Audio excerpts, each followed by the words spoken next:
comienza Monos en Infinita. Una mirada profunda a la semana política, con el estilo mordaz y descarnado de Camilo Férez y Gonzalo Miller, y la inconfundible conducción de nuestra Connie Stipicic, en directo y en plataformas por la 100.1. Esto es Monos en Infinita. El rotativo. Muy, pero muy bienvenidos. ¿Cómo están ustedes? Monos en Infinita parte hasta ahora, como siempre, junto a Gonzalo Miller y Camilo Férez. ¿Cómo les va, queridos? Muy bien. Muy bien, muy bien. Y además que le agradecemos a la NFP que programó al Popular justo antes de Monos en Infinita, así que qué mejor. Todo pensando en ti. Sí. Solo pensando en ti. Y pensando en ustedes y en tenerle harta carne para la parrilla a este programa hoy día.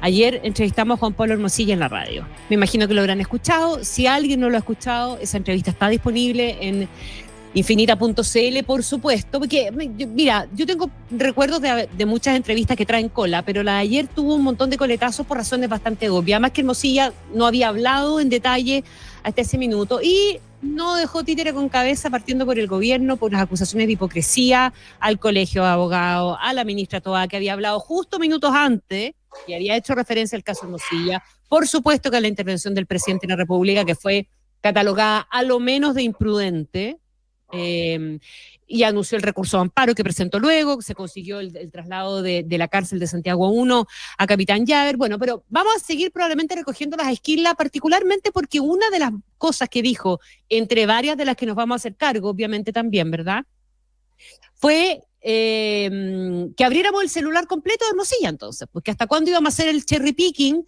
de aquellas cosas que lo inculpaban a él o que podían agravar en el fondo la causa en su contra, y no nos hacíamos cargo del resto de las cosas y de cuántos ministros, de cuántos fiscales le habían pedido favores o habían tenido contacto con Hermosilla. Y ahora promete que ese celular lo va a abrir él, porque como él es parte de la causa, puede hacerse con el celular y difundir completamente su contenido. ¿Por dónde quieren partir? Lo primero, va a ser linda la respuesta que le entreguen respecto de por qué no le quieren entregar el teléfono. Claro, el portazo. Un arranque de creatividad, ahí van a tener que contratar un asesor comunicacional que ojalá tenga el talento de Juan Pablo Hermosilla, porque lo siguiente que hay que reconocer es que todo lo mal que le fue ante la jueza, le fue bien ante los medios. Claro. Y se manejó tremendamente, o sea, desniveló la cancha a su favor de manera brutal, aprovechó todas las oportunidades que le brindaron, y yo creo que en ese sentido, no quiero ser hipócrita con este comentario, o sea, más bien cínico, digamos, pero uno tiene que reconocer que, tal como la semana pasada dijimos, la Fiscalía, más allá del mérito de las acusaciones, de si hay o no hay delito, la Fiscalía hoy día está trabajando para las cautelares, y desarrollamos el por qué muchas de las pruebas que se habían entregado, muchas de las cosas que se habían filtrado, tenían que ver con subirle el costo a no dar la cautelar de prisión preventiva, es decir, subir el volumen del escándalo, del involucramiento, de esta idea, digamos, de un poderoso que podría no enfrentar la cárcel solo por su condición de poderoso. Entonces, cuando la Fiscalía genera ese caso, uno también tiene que reconocerle, digamos, ahora a la defensa, que a la salida de esa camotera que recibió durante 2 semanas, que en vivo se estuvo narrando con pelos y señales los textos y párrafos marcados de las filtraciones, bueno, cuando terminó ese trance, Juan Pablo Hermosilla se cobró con creces, y de nuevo, esto no cambia la situación procesal en absoluto, que va a tener que probar los 3 delitos por los cuales está imputado, que tiene su propia complejidad y que probablemente se va a demorar mucho más tiempo del que nos gustaría, pero sí, en esta batalla tiró la pelota bien tirada para el una córner, cancha, o al menos ensució una cancha que estaba bien desnivelada en su contra, ¿o no, querido Gonzalo? Totalmente, cambió. A ver, yo lo quiero mirar desde 2 perspectivas antes de entrar a lo que tiene que ver, bueno, y hay una que no la vamos a descartar, que es la judicial, porque esa le corresponde al Poder Judicial, ellos sabrán evaluar el mérito y probatorio de cada uno de los hechos y condenar o no condenar. Pero hay 2 dimensiones que me llaman mucho la atención. Primero, la comunicacional. O sea, desde lo comunicacional, lo que hace Juan Pablo Hermosilla que solo lo puede hacer a partir de los errores de otros. O sea, sin la frase del presidente, sin la intervención de Karina Toá, la entrevista habría sido menos sabrosa, ¿o no, Connie? Sí. Pero, sí, puede ser. Pues, Puede ser, sí. Pero había un par de... el tema es de que cuando tú arrinconas a alguien, de la manera en que arrinconaron, ¿no?, a lo de Hermosilla, tiene el riesgo de que reaccione, como reaccionó Juan Pablo Hermosilla, que lo hizo como un abogado competente. Y con muchas capacidad habilidades comunicacionales, digamos. y con un talento comunicacional infinito. Sí, cambió el eje. Pasamos de hablar del caso Hermosilla al error o el boomerang del presidente. ¿Por qué el presidente se mete en este caso, no se mete en otros? ¿Por qué se tiene que meter en cualquiera? ¿Incumplió o no incumplió la ley? Giró el caso, absolutamente, lo que le permitió, entre paréntesis, y de nuevo sigo solo lo comunicacional, hacer de que de Santiago 1 a la Capitán Llaver casi no fuera noticia, ¿no? Fue como algo que se registró, como dice el periodista, pero que no generó controversia. La controversia estaba en otro lado. Y lo hace desde una perspectiva que es muy interesante, porque él se para y dice: yo soy militante del partido del presidente. ¿Ah? Así que a mí no me tiren... Claro, sí, no me tiren todo esto que... No, a mí háganme cargo de lo que estoy, y yo como abogado tengo derechos y lo voy a ejercer y voy a defender. Además está defendiendo a su hermano, y en parte está defendiéndose él también, ¿no? Porque aquí, ya para el término de opinión pública, Luis Hermosilla y los Hermosilla pasó a ser una sola cosa, ¿no? Y resulta que el error de cálculo, creo yo, de la política, y especialmente del presidente, es de que estamos acostumbrados ya que las personas que caían en este juego, todo el mundo les pega en el suelo y no le pasa nada, ¿no? Y era pasar y pegar una patada y era gratis, ¿no? Y darle una lección moral y era gratis. Y resulta que aquí se encontraron que gratis no era en este caso. Salió el abogado y le rebatió con dureza. O sea, lo menos que dijo que este gobierno tenía tejado vidrio para hablar de tema corrupción.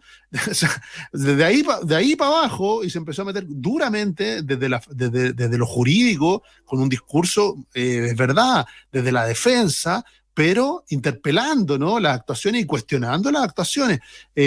¿Por qué? Porque cuando tú usas el tono moralizante que le es tan seductor al Frente Amplio, ¿no?, lo que terminas provocando es que te midan con la misma vara, ¿no? Con ese mismo tono moralizante. Como, bueno, ¿usted está a la altura de su propio discurso o no? Y eso fue lo que hizo, creo yo, caer la posición. Hoy día vemos que el gobierno retrocede. En el caso del ministro Cordero, que yo encuentro que era un ministro que se había manejado muy bien comunicacionalmente, había sido muy asertivo, y aquí fue su primer gran error.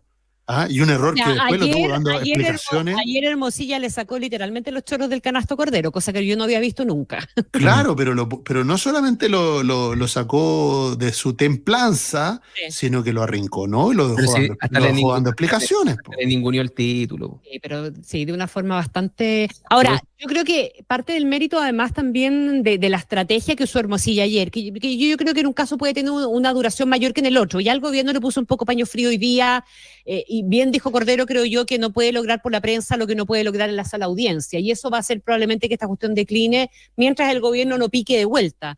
Pero ayer Hermosilla yo creo que jugó tirando dos pelotas para provocar efecto. Una fue esta que provocó un efecto, pero que, insisto, yo creo que se va a empezar a diluir en alguna dimensión. Y la segunda es la que lanzó con el tema del teléfono. Claro. Con esto de abran el teléfono esa y esa tiene proyección, exactamente, esa tiene proyección, porque esta otra tiene una proyección política. ¿Cuánta gente está durmiendo menos, dice tú? Claro, pero esta otra tiene una proyección que puede ser incluso una proyección judicial. O sea, hoy día está el fiscal Guerra investigado, y así vamos sumando. Supongo yo que vamos a ir sumando. Ya tuvimos a Muñoz caído, al ex director de la PDI, ahora tenemos al fiscal Guerra, al ex fiscal Guerra siendo investigado. Y así probablemente nos encontremos con otros casos más, ¿o no? O sea, ese sí tiene... Con el propio fiscal nacional, sí, además, recordemos que el nombramiento de Valencia venía de una seguidilla de conflictos políticos en el nombramiento del fiscal nacional, que ya se había dado con Abbott, que era un tercero en discordia que sacaron porque uno era el candidato de Burgos y el otro era el candidato no sé quién.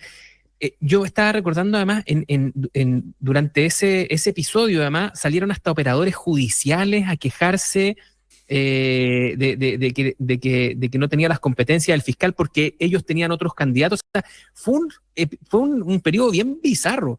Y que, claro, habían tantos escándalos dando vuelta que como que se nos pasaron un poquitito dentro del anecdotario, pero el tema nombramientos viene sucio hace mucho rato, viene tenso, no es un acuerdo entre caballeros ni mucho menos. ¿Ah? Hay una cantidad de achitas por afilar ahí gigantesca. Entonces es bien probable que en la conversación del nombramiento del fiscal nacional haya circulado por, como se sabe, con todos los estudios jurídicos grandes de la plaza, ¿cierto? Conversaciones que tienen que ver con que este es tu candidato, este es mi candidato, este no sé qué. Entonces, es bien complicado. Si van a salir cosas ahí. Es bien complicado y ya hay mucha especulación en el ambiente sobre qué es lo que podría salir sobre el nombramiento del fiscal nacional. Entonces, de ahí para abajo.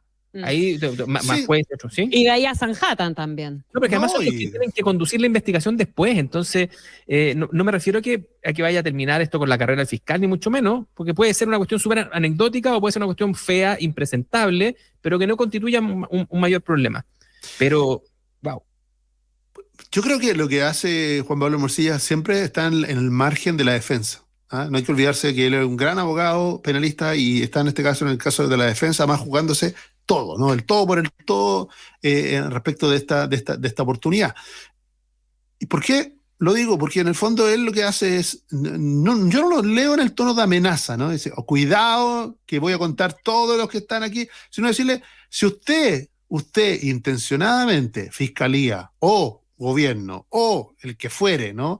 Está filtrando intencionadamente, casi como constituyendo en delito el tener chat con Luis Hermosilla, bueno, veámoslos todos de una, ¿no? O sea, porque si es constitutivo de delito, haber tenido un chat con Hermosilla o va a generar una investigación judicial, perfecto. Si ese es el parámetro, dice Juan Pablo Hermosilla, veámoslos todos, ¿no? Veamos todos los casos. Veamos quién llama desde el gobierno, porque hoy día el ministro de Justicia dijo algo que fue muy complejo, ¿eh? Lo dijo, mira, yo solo tengo algo y tenía que ver con que un chat y tenía que ver con que él, cuando lo contrató Crispy, él lo primero que dijo que quería juntarse conmigo. ¿Por qué? ¿Por qué el abogado defensor del asesor presidencial considera que lo primero que tiene que hacer es juntarse con el ministro de Justicia? ¿Ah? Porque era el abogado del gobierno. ¿Se acuerdan que decían que Cordero era el abogado del gobierno? Ese rótulo se lo inventó Gonzalo, yo estoy casi seguro, de hecho. Pero eso, entonces, eso, pues, si va a ser constitutivo de delito, bueno, él cree que no lo es. Eso es lo que está haciendo, está dando vuelta a eso para que estar en un chat se normalice. Y sepamos que... Pues dice que él no le contestó, además. Bueno, fue en una dirección el mensaje nomás. Sí, pero por algo, uno podría tratar de entender toda la conversación de que por qué le escribe a alguien que no conoce o que no tiene una relación directa para pedirle una reunión a propósito de que va a ser el abogado defensor de Miguel Crespi. Entonces, de nuevo, lo que está buscando, creo yo, Juan Pablo Hermosilla, es normalizar los chats, cosa de que todo lo que quiera salir o lo que siga saliendo no sea necesariamente... tenga la carga que está teniendo hoy día, ¿no? Esa carga de que, claro, todo nos parece sospechoso de delito y de culpabilidad. Está buscando normalizarlo. Y para eso, cuando él usó la expresión de los ministros, no sé por qué todos pensamos en los ministros de la Corte Suprema nomás. Y realmente estaba hablando de los ministros en general, ¿no? No, estaba hablando de los ministros en general. Sí, estaba hablando de los ministros en general. Es que aquí una distinción que también hicimos la semana pasada creo que viene al caso. Todas esas conversaciones que hablan sobre la liviandad con la que se tratan un montón de temas que debieran ser muy serios mientras está en confianza, es probablemente lo más interesante desde el punto de vista mediático. Pero el valor probatorio que tienen los mensajes del teléfono tiene mucho más que ver con unos pasajes que fueron mucho más breves en la formalización, que era el momento en el cual se decía, mira, aquí hay una conversación que dice saca tanto de acá y aquí está la cartola que dice que esto fue para allá. Entonces se está probando una ruta de dinero, se está probando... Eso está perfecto desde el punto de vista del valor probatorio, ¿cierto? Y de por qué tú estás accediendo a una comunicación que es privada para acompañar una investigación documental. Todo lo demás son, podríamos decir, elementos de contexto. Pero ahí es donde está todo lo sabroso. Ahora... Y con esto no quiero decir que no haya delitos, por favor. yo miro los grupos en los que además comparto con el propio Gonzalo y me imagino eso publicado. Y, o sea, la cantidad de gente con la que tendríamos problemas sería un montón. Yo quiero. O sea, no solamente saldría el menú de mañana de tu casa, ¿no? O sea, no, lo políticamente incorrecto de los comentarios. O sea, hay un montón de cosas que, para que nos digamos la verdad y después nos mintamos, puestas así, con cero contexto, pueden ser súper chocantes. Y uno de repente tiene que... Pero ¿sabes en qué aportan, Camilo, creo yo? En una cuestión, porque ¿se acuerdan cuando apareció el caso de Sergio Muñoz, del director de la PDI? Ahí Luis Hermosilla terminó declarando en calidad de testigo y él no tiene no se le está cargando ningún delito en esa situación, ¿verdad? Ahí fue un tremendo escándalo. Sí. Pero ese caso, más otros casos, más sus conversaciones con Jalaf, o la comida que le organizó a Piñera, mucho del tema con Chadwick, muchas comunicaciones que tiene con otras personas y seguramente muchas de estas con ministros, con fiscales, etcétera, etcétera, dan cuenta de un perfil que probablemente le abona mucho más al escándalo político del tipo influyente que se ofrecía para conseguir o pedir favores o lo que sea. No necesariamente delitos, pero sí un perfil que le pone un ingrediente, que le pone mucha pimienta a esta situación, ¿verdad?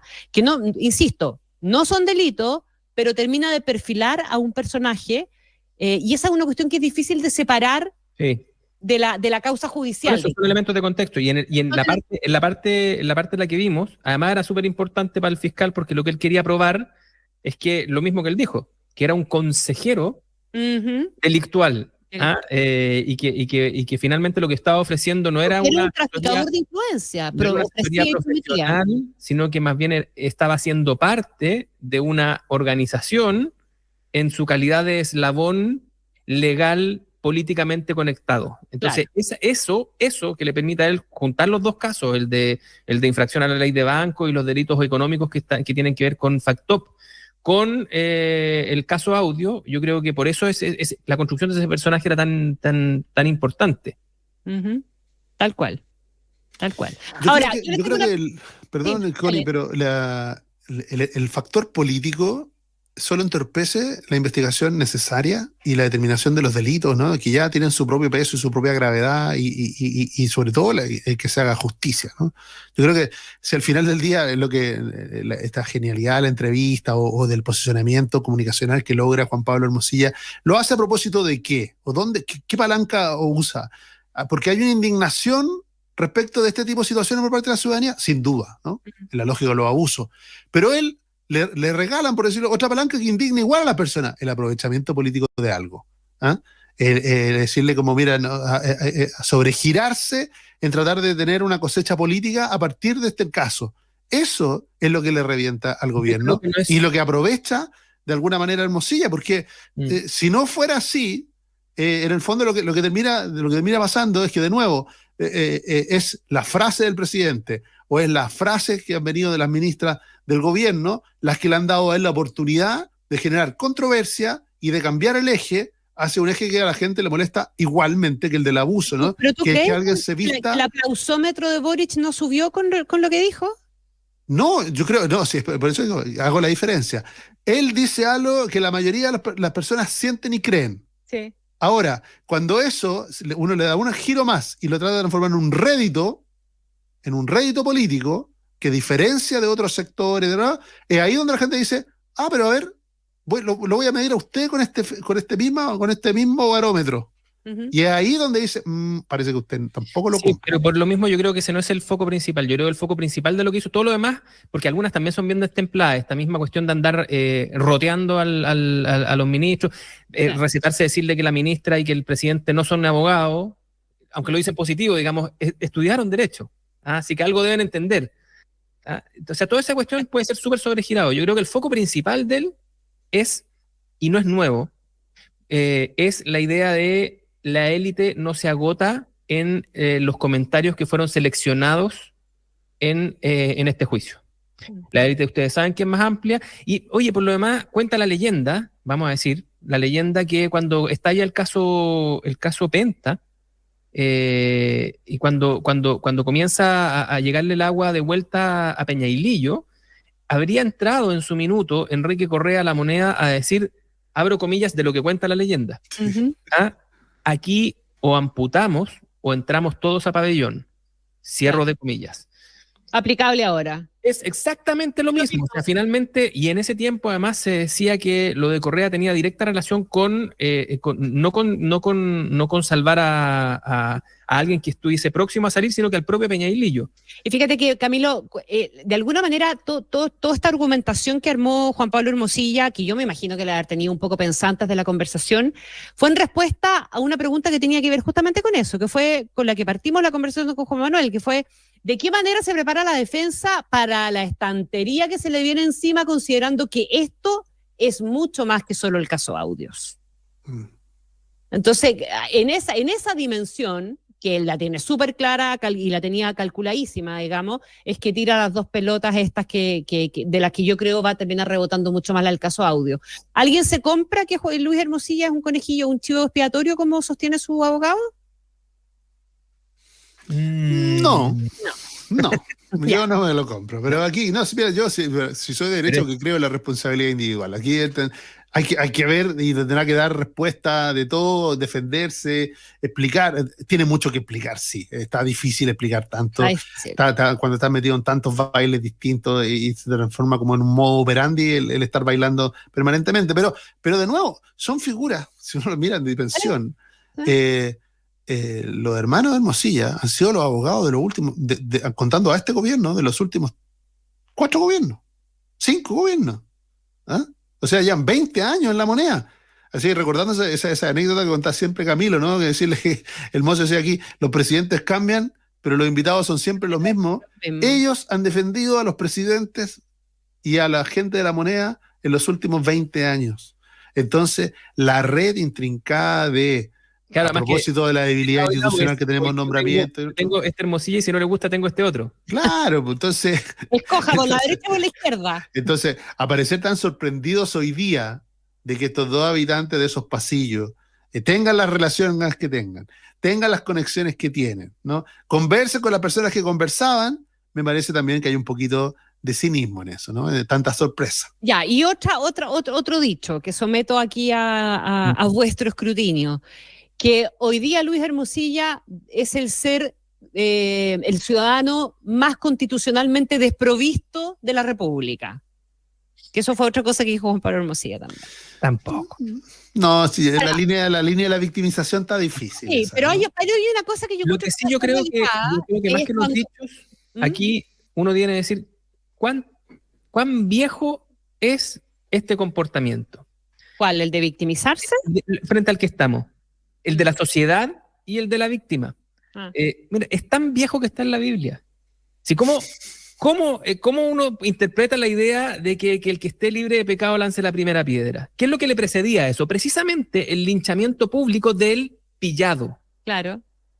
Y esa distinción respecto de ustedes están frente al que hoy día pillaron, pero lancen la primera piedra si es que efectivamente no tienen algo que esconder, es así de viejo. Entonces, este gallito no es para nada nuevo, no necesariamente se va a resolver como muchos dicen, sin nadie que pague ninguna culpa. Aquí probablemente sí se van a pagar muchas culpas.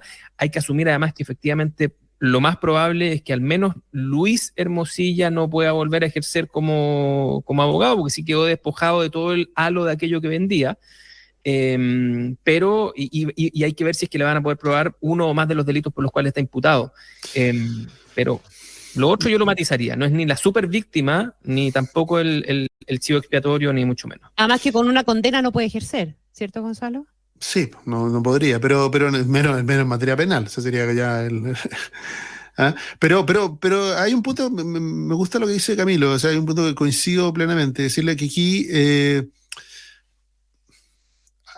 hay una diferencia, por eso el ejemplo de la lapidación es muy bueno, ¿no? Hay una diferencia entre la justa pena, ¿no? Porque aquí va a haber condena, pero hay otro, en el otro extremo está la catarsis, ¿no? El exorcizar todas las penas a través de la lapidación, ¿no? Decirle, mira, a esta persona le cargamos los males del sistema político, los males de la justicia, todas las frustraciones, y lo condensamos en esa persona. Yo creo que eso es un poco lo que está evitando Juan Pablo Hermosilla con su defensa, ¿no? Decirle, oiga, un poquito más de pudor, ¿no? O sea, aquí está enfrentando una condena. De hecho, él dice, el Ministerio Público está haciendo su trabajo. Sí. No se mete con el Ministerio Público, está haciendo su pega, puedo ganar o perder, no tiene miedo a perder. Sí, lo que le tiene miedo es lo otro, ¿no? Esta lógica poco de lapidación, de en el fondo que ya por decir, es transformar en la concentración de todos los males a una persona que cometió un delito. La persona que cometió el delito tiene que pagar por su delito, ¿no? Y para eso está la justicia, para comprobar que primero lo cometió y segundo, adjudicarle una pena. Distinto es, y lo que él trata de parar, y lo hace en el lugar correcto, por eso lo hace en una entrevista en Radio Infinita con la Connie, es lo que pasa en la opinión pública. Y ahí cambió la cancha, ¿no? Él se movió a la cancha de la opinión pública y puso muchas piedras, muchos palitos para evitar esta lapidación, ¿no? Este juicio 100-1 respecto de su hermano. Tiene que ver con eso, y quiero volver un poquito con esta cosa que él dijo cuando le preguntamos con Juan Manuel por el tema de los jueces, y sale con esto de la debilidad, de la desprotección constitucional.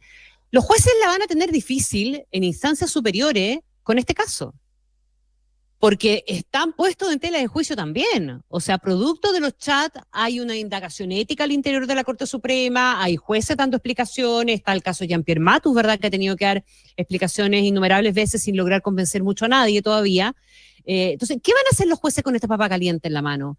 Porque si fallan a favor de Luis Hermosilla, los pueden acusar de corrupto, ¿o no? O sea, está en una posición débil ahí. Sí. Están todos expuestos y todos van a tener que dar cuenta de si están actuando como el culpable que trata de tirar la piedra más fuerte para que no le vean la mano, o si están actuando y fallando en consecuencia. Obvio, si esa es la apuesta. Por eso te digo, lo realmente estratégico desde el punto de vista de Juan Pablo Hermosilla es el tema teléfono. ¿Y qué pasa si es que mejor elijo yo qué es lo que vamos a filtrar, o elige la gente en qué fijarse?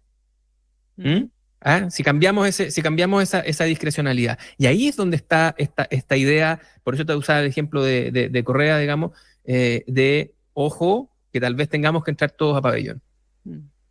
Ahora, Gonzalo. Bueno, hay una tendencia, fue tendencia, diría, hace unos 10 años, 15 años atrás, la incorporación muy masiva, no muy masiva, pero bastante recurrente de periodistas o de expertos en comunicación en los estudios de abogados, ¿no? En este caso, aquí hay un abogado que tiene un gran talento comunicacional, o sea, no ha necesitado tanta asesoría, tiene él un gran talento, pero entiende lo mismo que entendieron esos estudios de abogados, ¿no? Que una mitad, la que tiene que ver con el mundo del derecho, se ve en tribunales. Pero la oralidad, la publicidad del sistema penal chileno hace de que la opinión pública también juegue un rol, que exculpa o condena, que facilita la labor de la justicia a rato o la dificulta. Entonces, entender de que hay dos canchas, la cancha jurídica, la que tiene que ver con los jueces, con el derecho, con ser capaces de probar el dolo, la intención, todo, y la otra, que la opinión pública requiere bastante menos argumentos y que está más predispuesta, ¿no?, a pequeñas señales, y por lo tanto a esta utilización, que es lo que acusa él, ¿no?, la utilización de los chats como una hoguera, ¿no?, de mantener permanentemente como signo de culpabilidad cada uno de los chats que se filtra, y dice, bueno, pero ¿qué pasa si los filtramos todos, no?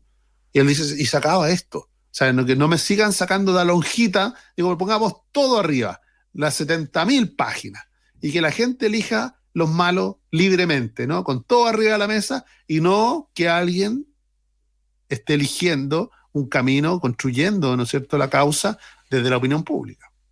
Están empezando a aparecer ya estas luces que mencionaba Camilo al comienzo, que pueden complicar al fiscal nacional, ¿eh? Así que hay que estar atentos ahí en esa dimensión. Pregunta, ¿qué tiene que...? O sea, también se dijo en Infinita, increíble, ¿eh? Sí, pues.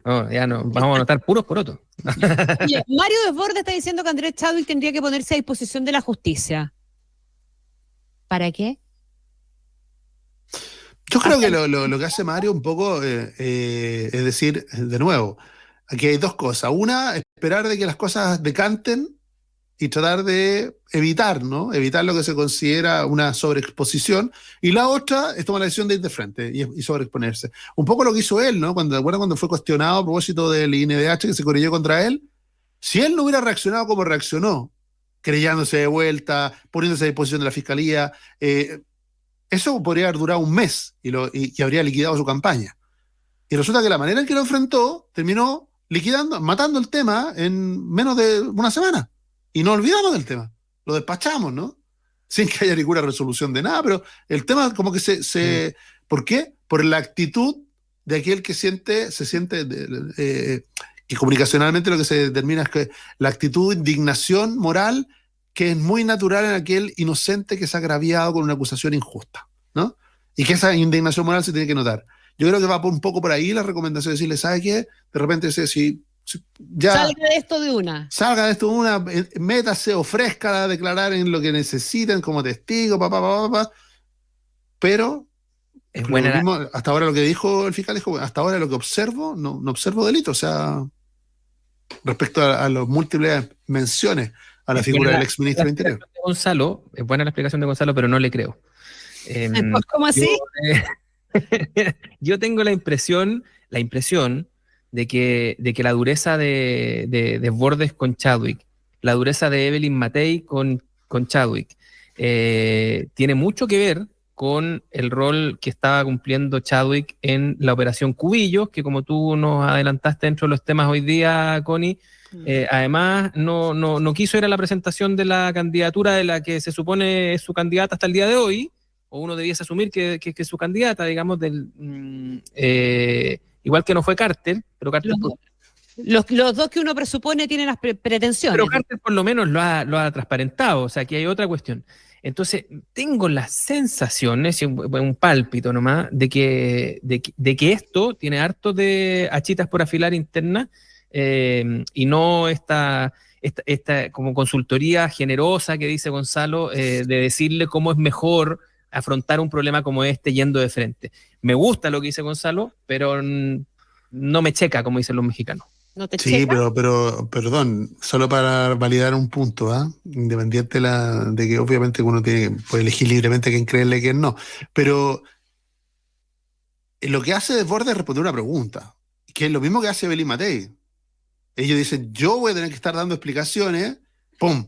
Y de alguna manera tomo una línea que me blinda a mí y que le da una salida a la otra persona, ¿no? Ahora, la carambola presidencial siempre está arriba de la mesa. Ahora, en este caso, ¿no? El buscar votar a Andrés Chadwick para tener un efecto respecto de lo que Marcela Cuyas pueda o no pueda hacer. No creo que tenga efecto sobre ella. Es una carambola un poquito más compleja, ¿no? Bueno. Ya, los invito a que nos vayamos, pero una pausa nomás, volvemos al tiro. 3 minutitos y un poquito más.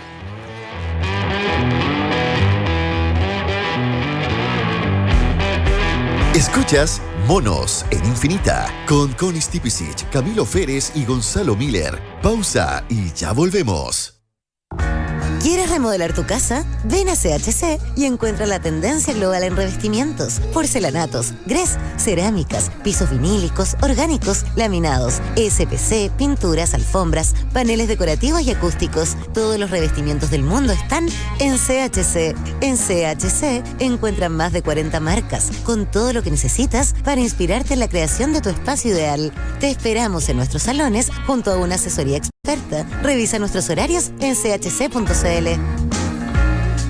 Queridos pasajeros, después de un largo viaje en tren, llegamos a la ciudad de Temuco. Esperamos que pasen una buena estadía. Los invitamos a conocer nuestro estadio, museos y los distintos lugares que trabajaron en el programa de recuperación de barrios del Minbu con el plan de emergencia habitacional. Ahora tenemos unas plazas bien bonitas, porque cuando se construyen cambios, se construyen sueños. Conoce más sobre el plan de emergencia habitacional en www.minbu.cl. Ministerio de Vivienda y Urbanismo. Gobierno de Chile.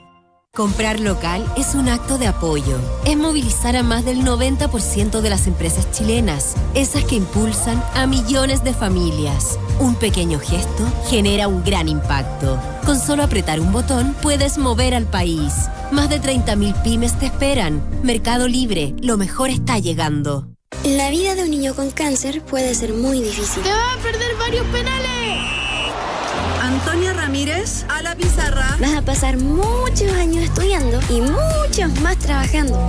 No eres tú, soy yo. Te van a romper el corazón. Bueno, ¿tú también lo vas a hacer? La vida de un niño con cáncer es muy difícil, como la de muchas personas. Ayúdanos a que puedan vivirla. Dona hoy a la colecta nacional de Fundación Nuestros Hijos. Dona en www.fnh.cl. Ayúdanos a salvar la vida de cientos de niños. Indecisos. Debate municipal. Todos los martes con la conducción de Juan Manuel Astorga. Los temas que te importan con las soluciones que necesitamos escuchar. Martes a las 20 horas. Indecisos. Debate municipal. Por infinita.cl, Mega Noticias Ahora, Mega 2 e Infinita 100.1. Palabras con poder. Yo soy Leontina y conozco todos los secretos de la querencia, pero eso solo nosotros lo sabemos. El patrón y su esposa tienen 3 hijos. Ignacio, el mayor y fiel brazo derecho de su padre. Luis Emilio, el futuro abogado y mujeriego incorregible. Y Teresita, la menor, cuyo despertar sexual sacudirá su vida y la de los demás. El señor de la querencia. Lunes a jueves, 22:15 horas. Mega. Infinita es mucho más que radio. Todo lo que te sirve, te informa y te sorprende lo tenemos las 24 horas del día. Infinita.cl. En Infinita vivimos la experiencia multiplataforma. Estamos en Facebook, Twitter, Instagram, YouTube y Spotify. Programas que no solo puedes oír, también nos puedes ver desde nuestros estudios en una calidad que no tiene competencia.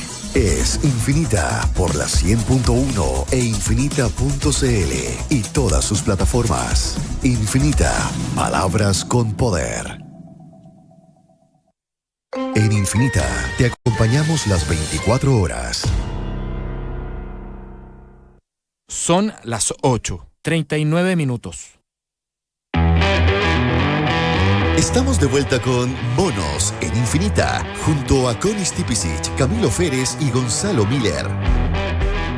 Seguimos en los monos en Infinita. Déjeme retomar el hilo de una cosita que planteó Camilo recién y que tiene que ver con, ya empezamos esta semana, el miércoles, con la campaña oficialmente ya, ¿verdad? Con permiso para hacer propaganda, etcétera, etcétera, y empezó el despliegue de los candidatos con Evelyn Matei lanzadísima. Ella misma dijo ya que va a correr en la carrera presidencial, a no ser que se encuentre con un elefante en el camino, digamos. Y con Michelle Bachelet también liderando y acompañando e interviniendo también, dijo un par de cosas que vamos a retomar en un ratito más también en la campaña del oficialismo. Pero a mí me interesa la explicación de la ausencia de Marcela Cubillos, con un poquitito más de proyección. Gonzalo. Bueno, yo creo evidente, ¿no? Los otros candidatos presidenciales o que quieren ser candidatos presidenciales no asistieron, ¿no? Ni Rodolfo Carter, ni Marcela Cubillos. Y obviamente tampoco José Antonio Cast, ¿no? O sea, armó su fiesta propia. Jimena Rincón. Y Jimena Rincón, que también, bueno, también tiene su propio, ella va a primera vuelta, ¿no? Eso es lo último. Pero desde la perspectiva de la derecha, ¿puedo hacer una pregunta yo, Conio, no? Que Gonzalo conoce el animal por dentro. ¿Cuál es la racionalidad teniendo una candidata bien ubicada, teniendo la alternancia de su lado, no teniendo al frente candidatos tan bien posicionados, de que haya tanto interés por UDIs, ex UDIs y gente de derecha por inventar una candidata nueva, además con características relativamente similares, solo que es un poco más dura? ¿Es por el temor a los republicanos? ¿Cuál es la racionalidad? ¿O es mera ambición? Explícame. No, yo creo que tiene que ver con un instinto que es muy el instinto conservador, pues, ¿no? Ese instinto conservador te lleva a ponerte en todos los escenarios. El escenario A, el escenario que tiene una buena elección municipal y por lo tanto Evelyn Matei termina de desplegar su sala y enfrenta y triunfa, ¿no? Y el escenario B es que no la tienes y por lo tanto necesitas una candidata distinta, una alternativa distinta, que catalice esa derrota hacia otro lugar, ¿no? Hacia una posición política, y yo creo que puede haber no solamente Marcela Cubillos, sino que Rodolfo Carter de manera más explícita está en eso, ¿no? Apostando y no es algo muy nuevo, sí, por eso digo que es algo bastante propio. Recuerdo, el 2016, la elección municipal de 2016, había un par de personas haciendo exactamente lo mismo, teniendo a Sebastián Piñera desplegado, ¿no? Y como ya candidato, desplegado en la campaña municipal y desplegado para ser candidato presidencial. Yo creo que tú eres muy generoso con la cosa estratégica. Yo creo que aquí también hay una cosa un poquitito más fratricida. Bueno, es que tiene, bueno, a ver, por eso le digo, lo clavo en un impulso que es muy propio de la derecha, ¿no? Que tiene, dicho de una manera, el tener un plan B implica necesariamente que hay personas que están apostando, si uno lo pudiera crudamente, están apostando que hay otro que va a fracasar. Y que en esa derrota yo tengo una oportunidad, ¿no? Entonces, si eso lo quiere llamar fratricida o canibalismo, puede ser. Lo otro es ese instinto conservador, ¿no? De decir, bueno, ¿qué pasa? ¿Vamos a poner todas las fichas en una sola? No, como les decía, ocurrió con Sebastián Piñera la vez anterior. También había un plan B ahí, había gente que estaba apostando a eso, que finalmente tuvo una gran elección de 2016 y terminó pavimentándose el camino a Sebastián Piñera hacia la elección presidencial. Evelyn Matei, recordemos, tuvo que resolver su propio dilema, ¿no? Decir, bueno, ¿me juego o no me juego la elección municipal? Y ella ya ayer está jugando un pleno, ¿no? Ella asume todo el liderazgo de lo que va a significar la elección municipal de Chile Vamos, y ahí estaba con Mario Desbordes, estaba con la gente de la región metropolitana, está full desplegada, ¿no? En una competencia que ella ya tiene una competencia oficial, que es José Antonio Kast, y además tiene una competencia interna que hoy día tienen otros nombres, ¿no? Que uno declarado como Rodolfo Carter y otra inspectore, diría alguien, ¿no? Y este debate sobre que la derecha se diluyó, sobre la derecha light, sobre todo esos autoflagelantes del piñerismo que finalmente decían entregamos nuestras banderas y nos quedamos sin nada, perdimos la guerra cultural. ¿Nada de eso está detrás de la figura de Cubillos? ¿Es solamente le queda un plan B? Puede haber un que bueno, eso obviamente que el plan B tiene que tener su propio posicionamiento, y obviamente que tiene que ser diferenciador del resto. Y si, por ejemplo, Evelyn Matei consideró que sumar al piñerismo le da una fuerza, y se la dio, ¿no?, a su campaña, y la consolidó respecto de ser un contraste del actual gobierno, y cuando la gente dice, mira al gobierno anterior, dice, bueno, quiero que me miren a mí, dice Evelyn Matei, eso es una decisión que tomó ella, ¿no? De asumir ese posicionamiento, de los rostros que la acompañan, tienen que ver con ese piñerismo. Bueno, eso también le genera la oportunidad a otro, por contraste, de decirle, bueno, ¿y qué pasa con aquellos que no eran parte de ese núcleo y que no ven una oportunidad ahí, en Evelyn Matei, o que no tienen ninguna conexión con Evelyn Matei? Van a tratar de levantar, obviamente, una carta en un lugar distinto, ¿no? Sería como la resignificación del quiotazo. Es como, no, tú, pues el otro quiotazo. Ahora Evelyn Matei en realidad es lo mismo que Piñera. Sí, pero al final hay que, por eso digo, al final uno escucha discursos, escucha palabras, escucha gente que dice que no es candidata y actúa como candidata. Y claro, ¿no? Si uno dice, así como Michelle Bachelet dice, yo no soy candidata, pero hago campaña, y Carolina Toa dice, yo sí soy candidata, pero no hago campaña, la no candidata marca en las encuestas, la candidata no marca en las encuestas. Bueno, al final son las complejidades de la política. Ahora, del otro lado, que no hay candidata, entre paréntesis, una de las cosas que dijo la ministra del Interior en la conversación que tuvimos el mismo día que Hermosilla, un rato antes, le preguntamos abiertamente si le complicaba o no le preocupaba que la agenda de seguridad y los temas importantes del ministerio se vieran afectados, entre comillas, por esta presidencialización de su figura. Y ella abiertamente dijo que sí. Y no solamente dijo que sí, que le preocupaba muchísimo, sino que también dijo que le había dicho a los partidos que no la siguieran presidencializando, porque esa cuestión podía terminar siendo un boomerang o hacerle daño a la agenda del gobierno. Entonces, Carolina Toa como que trata de replegarse, y eso devuelve un poquitito a la fuerza que tiene que tener o que va a tener y que está teniendo seguramente también Michelle Bachelet en el contexto de la campaña del oficialismo. Ahora, esta lógica de Toa, de esto nos puede afectar como gobierno en la agenda, yo no sé hasta dónde es sostenible, digamos, ¿verdad? Porque Porque es una cosa bien tramposa. Si yo quiero ser la candidata, tengo que hacer cosas y lucirme para subir en la encuesta, pero no las voy a poder hacer porque no me van a dejar, me las van a torpedear.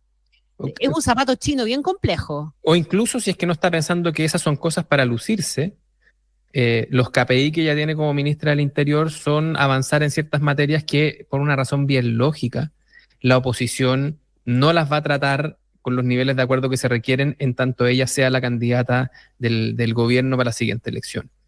Y es como la naturaleza humana.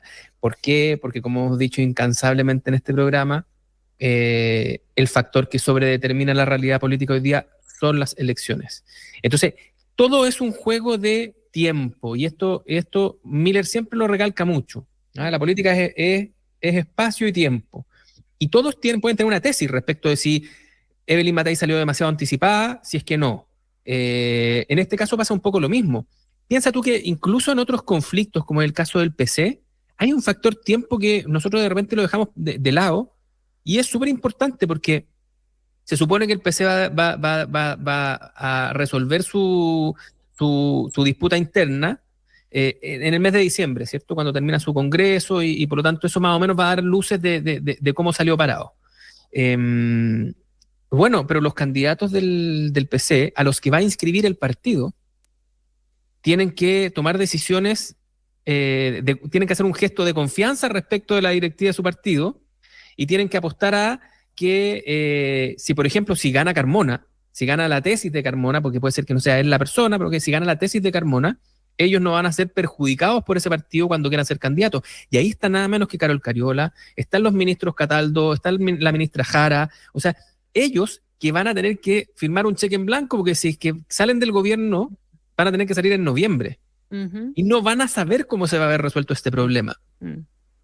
Lo mismo si es que, esto no estoy diciendo que alguien lo quiera hacer, pero imagínate tú, hoy día Carol dijera, es que yo no tengo ninguna posibilidad dentro del PC, ya quemé todas mis naves, tendría que renunciar por ley antidisco, también tendría que hacerlo antes de noviembre.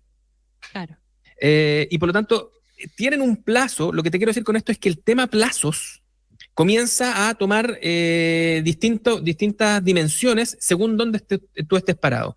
En el caso, por ejemplo, de Carolina Toá, ella no está afectada por un tema de plazo, ¿ya? Porque para ser candidata presidencial no tiene por qué dejar el gabinete en un mes determinado. Pero pasa esto otro. Es decir, en el minuto, ella tiene que tomar la decisión de en qué minuto el gobierno está en el pato cojo completo, y que ella no va a hacer la diferencia entre que se apruebe X o Y, o incluso que puede ser parte del problema y no de la solución. Tiene el legítimo interés de querer abrochar proyectos con los cuales empezó, pero eventualmente, ¿cierto?, la realidad se le va a imponer de una manera distinta. Entonces, espacio, tiempo. Claro. Bachelet decía hoy día, solo para incorporarlo, Gonzalo, te pasó el tiro de la pelota, que hay un problema en el progresismo si no hay muchos rostros que a la gente le digan cosas. Eso es un hecho, está constatando una realidad, digamos. Así es, ¿no? Y yo creo que eso tiene que ver con que, bueno, como decía Camilo, tiempo y distancia siempre en la política son determinantes, pero porque en la vieja república, ¿no?, había una gestión exitosa que te llevaba a ser candidato. O sea, Michelle Bachelet en defensa, primero lo hace bien en defensa, primero se luce, ¿no?, en los aluviones y todo, y después es percibida como candidata. El problema es tratar de hacerlo al revés, ¿no? Sí, y eso es lo que le pasa a Carolina Toá. Declarar que es candidata antes de tener una buena gestión que la ciudadanía reconozca. Entonces, es la inversión de los factores, en este caso, lo que le genera complejidad a la ministra. Entonces, si ella dice, no, lo que yo quiero hacer y que por lo cual quiero validarme como ministra, eso es lo que tengo que hacer de aquí hacia adelante, y por lo tanto ser candidata me juega en contra, lo que está reconociendo tácitamente es de que si ella saliera hoy día de la ministra de Interior, no es tanto el capital que se lleva para ser candidata, ¿no?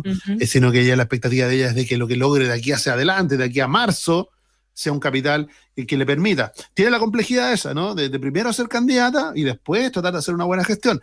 Y en eso, exigirle cooperación al adversario está difícil, ¿no? A pesar de que en el tema de seguridad sí lo podría lograr, ¿no? Sí lo podría lograr. Lo que pasa es que eso, claro, es un camino muy estrecho, porque podría lograr cooperación de la oposición para avanzar fuertemente en seguridad y generar vinculación con la ciudadanía en ese tema, pero ¿a riesgo de qué? De hacer tensionar a los partidos de su propia coalición. Es decir, que la gente que la tiene que nominar le diga, así no me gusta tanto la toda candidata, ¿no? Como decía por ahí Hugo Gutiérrez, bueno, si el presidente Boric va a hacer lo mismo que debía hacer José Antonio Kast, mejor hubiéramos elegido a Kast.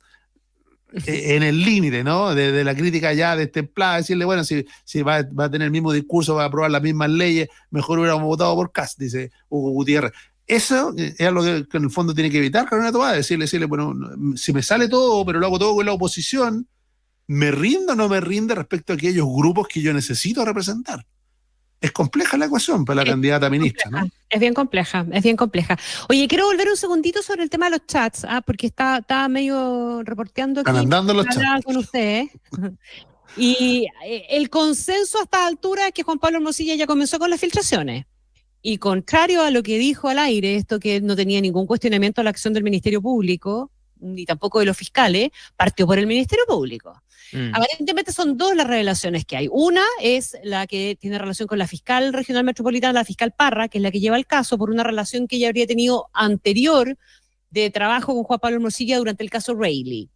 Lo que dice la declaración que saca la fiscalía es que esa era una relación conocida y que bajo ninguna circunstancia entorpece la labor y que Perdona, una relación conocida, pero ella era la fiscal de ese caso y era el abogado creyente.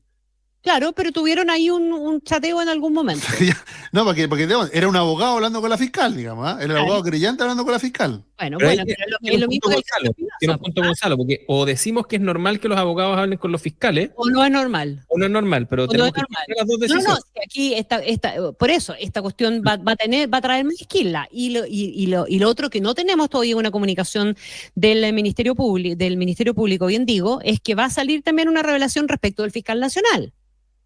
Pero perdón, pero vamos, que de repente no me quiero equivocar. ¿Es un chat de Juan Pablo Hermosilla? No, de Luis Hermosilla. De Luis Hermosilla con la fiscal, cuando su hermano era el abogado creyente. No. Era el defensor de Reilly era Luis Hermosilla. Es que yo entiendo que Juan Pablo Hermosilla no era el abogado creyente, por eso tengo mi duda. En ese mismo caso. Era Luis Hermosilla, era el defensor de Reilly. Yeah. En ese caso. Por tanto, el vínculo es con él, en tanto defensor de O'Reilly. Exacto. Y que habría comunicaciones con el fiscal Valencia. La última habría sido en julio del año 2022, antes del proceso de dominación. Ojo, por la línea de tiempo en esta cuestión. Y que aparentemente por cuestiones profesionales se dice, ¿verdad? Pero que va a obligar también al fiscal nacional a dar la explicación. Y lo que tú dijiste al partir del programa, Camilo, que el fiscal nacional se iba a ver complicado, aquí viene el anticipo de la complicación. Ahora, el punto es que del dicho al hecho, empezaron las filtraciones. El cherry picking de Juan Pablo Hermosilla empezó, parece.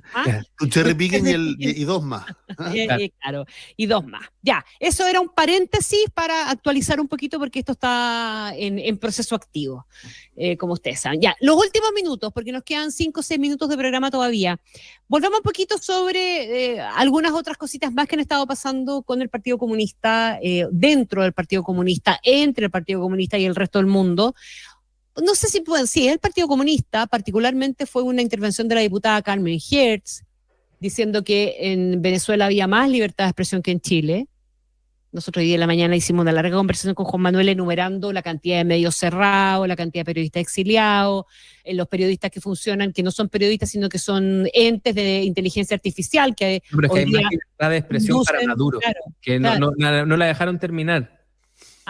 Pucha, ya. Ya. Ok, ya, pero eso produjo ahí un tironeo hoy día con la ministra vocera Camila Vallejo, que se desmarcó de Carmen Hertz. Pero es que era obvio, pues, si piensa tú que la ministra que tiene a su cargo el área de las comunicaciones en el gobierno, que tiene a su cargo la relación, entre otros, con Televisión Nacional, que está presentando un proyecto de ley para modificar la ley de TVN, ¿cierto? Y generarle un endowment mediante el cual se pueda financiar y que pase a ser una televisión pública como la ha entendido históricamente su sector.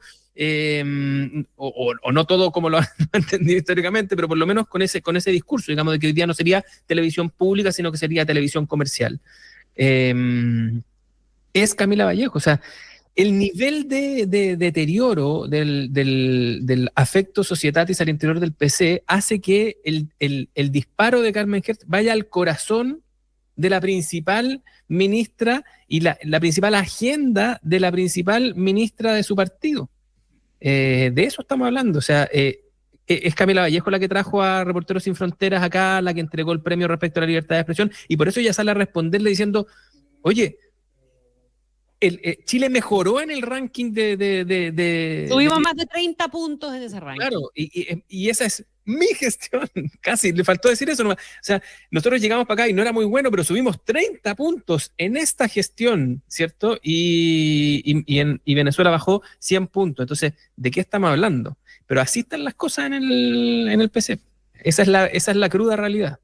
No sé si esta cuestión se puede arreglar, Gonzalo. Ahora, pero ¿con algún impacto usted cree que esto puede tener un impacto en la votación del PC en las municipales, por ejemplo, o no, Gonzalo? Yo creo que sí, porque ¿Sí? porque una cosa, de nuevo, lo pongo en una dimensión, en los cargos de alcalde y gobernadores yo creo que sí, duramente. Porque cuando tú tienes que construir una mayoría, yo lo pongo en la situación, lo que hace Carmen Hert es llevar la conversación de los pasillos del Partido Comunista a la televisión abierta. Entonces en los pasillos todos dicen eso y ella no hace ningún filtro entre los pasillos del Partido Comunista donde se puede decir eso y nadie te va a decir, nadie te va a contrariar, nadie te va a cuestionar, ¿no? De hecho, gran parte de los parlamentarios comunistas, incluida Carol Cariola, incluida Camila Vallejo en sus primeros periodos, tenían exactamente el mismo discurso, ¿no? De decirle, oye, ojo con Venezuela, que se mira tanto y allá hay más libertad de expresión. Lo dijo el propio Daniel Jadwe hace un par de años. O sea, el problema es cuando ese discurso que es de una tribu propia, lo llevas a una audiencia mayor, ¿no? Donde aparece como desconectada del sentido común. Y le pasa a cualquiera que haga eso, ¿no? Le puede pasar a cualquier extremo, ¿no? Que cuando sales de tu tribu y te quedan, cuando uno mira muchos de los podcasts en general, ¿no? Que tienen eso, que generan tribu y todo, y eso mismo puesto en una audiencia mayor, uno dice, ¿qué es esto? ¿No? No solo sin filtro, ¿no? Que genera una fanaticada increíble, ¿no? Más de 200.000 es un fenómeno en sí mismo como programa, pero ¿y si pusiéramos eso en la televisión abierta? ¿Qué pasaría con eso? ¿Qué generaría las mismas discusiones, las mismas conversaciones, los mismos argumentos? ¿Ah? ¿Generarían lo mismo? No. Eso es lo que le pasa a Carmen Hert cuando al final termina respondiendo ante toda la ciudadanía como que estuviera en el pasillo del Partido Comunista o en la asamblea del Partido Comunista. Eso le golpea y es cosa de ver, ¿no? Lo silenciosa que ha estado Gracie Hasler.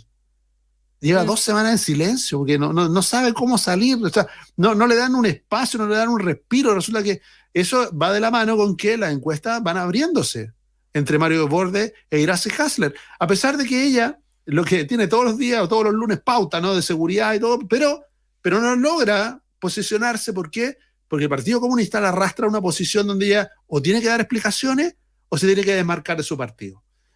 Algo que también afectó a las ministras, a la ministra Jara y a la ministra Vallejo, pero que ellas encontraron una solución diciéndole, nosotros estamos en la posición del presidente. Sí.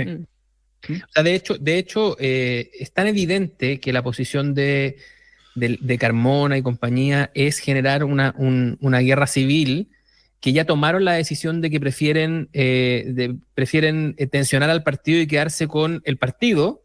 Esto es lo que caricaturescamente se decía en las izquierdas, es irse al monte. ¿Ah? Claro. Agarraron los bártulos y se fueron al monte a parapetarse para lo que viene. Están en esa posición, pero ojo, que yo tomaría una pequeña lectura. Carmona dijo que iba a hacer una reflexión el fin de semana colectiva respecto a las palabras del presidente, pensó que de ahí iba a salir con una declaración respaldando su posición más frontal y salió con una declaración que, por cierto, no le dio la razón al presidente, pero una declaración mediana. Quiere decir que no tiene a todo el partido, ni siquiera a toda la comisión política, no tiene la fuerza para imponer su tesis. Tanto es así que él tuvo que mostrar su papelito colectivo y al día siguiente salir a decir él su posición, que era mucho más dura, y básicamente desahuciar ese papelito. Entonces, hay una pelea, esta sí es una guerra civil, y estas guerras civiles no se resuelven con facilidad. Que alguien va a perder, y va a perder de manera bien rotunda. Ya pues. Oye, pero vamos a aprovechar a nuestro experto aquí en el Partido Comunista, pero Bárbara Figueroa, ¿Se abrió o no se abrió en la fila? Porque quedó con una situación, se abrió de Carmona, siguió a las ministras. No. En un momento Bárbara Figueroa se alejó un poco de Carmona, pero no se subió a la misma micro de las ministras. Quedó en una cosa más intermedia todavía. Esta es la tesis. Hay terceras vías, entonces. Sí, claro. Sí. Claro, o sea, si es que esto, lo que pasa es que si esto ¿Cómo deben sufrir los compañeros que ya no somos lo que éramos antes, ¿no? La vieja tesis del tercero en discordia. Tal cual. Claro. Cuando las fuerzas están empatadas, tal vez deban elegir a alguien que le dé garantía a ambos sectores. Bárbara Figueroa. No nadie. Salomón. Ella, Bárbara Figueroa. Ya. Señores queridos, llegó la hora. Vamos volviendo sobre estos temas semana a semana porque el guionista nos está escribiendo una serie. Sí, no nos suelta. Vamos, la próxima semana seguro que vamos a tener mucho más que conversar de esto. Nada, que tengan un excelente fin. Aquí nadie tiene chat con Hermosilla, ¿no? Yo no tengo. Todos nos revisamos. En un arranque de creatividad le vamos a poner, tienes un WhatsApp. Tienes un WhatsApp. Eso. Ya, un abrazo enorme para los dos. Abrazo. Pablito, gracias. Abrazo a los monos. Chao.